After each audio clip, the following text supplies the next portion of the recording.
All right, I'm going to make some video here of the Onan NB assembly from the blow-in.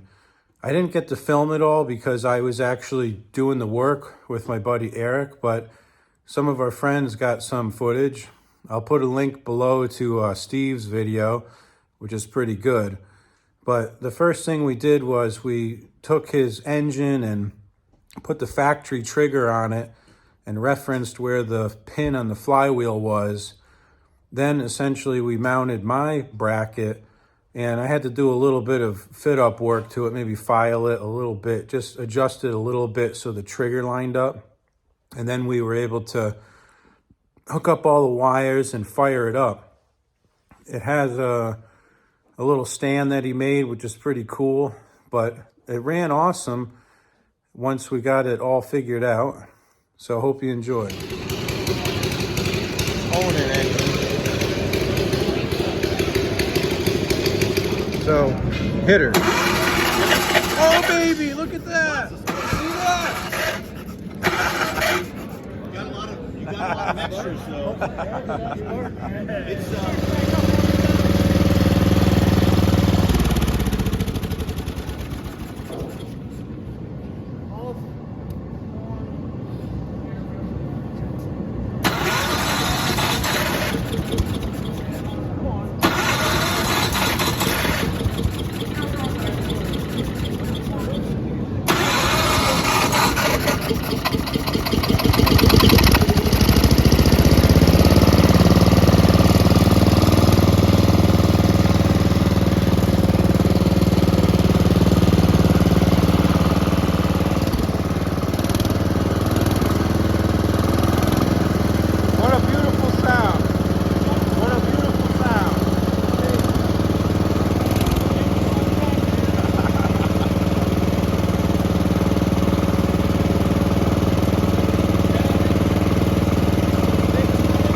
It's got Eric's engine running, so now I get a whoopie pie, yeah. So here's the backstory on this Onan NB.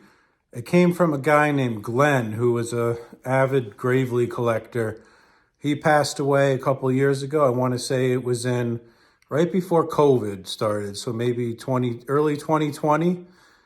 And he had this NB in his shop, I guess, and my buddy Steve rescued it from his shop. And then it went to my buddy Eric, but the engine was locked up. We have no idea when the last time the engine actually ran was. It could have been 20 years ago. It could have been 10 years ago. It could have been 1980 for all we know.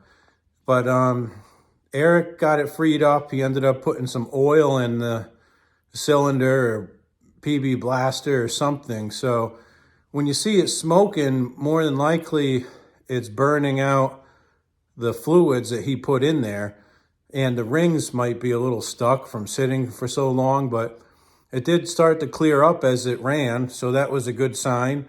I don't know how long we ran it, but we ran it on and off a couple times. It might have run like 10 or 15 minutes, but it's pretty awesome. So, you know, this year I've got a couple riders that have Onans on them that need this trigger. So maybe we can get back into fixing my rusty crap instead of somebody else's nice crap.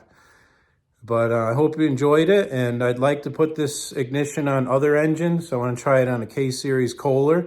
So stay tuned.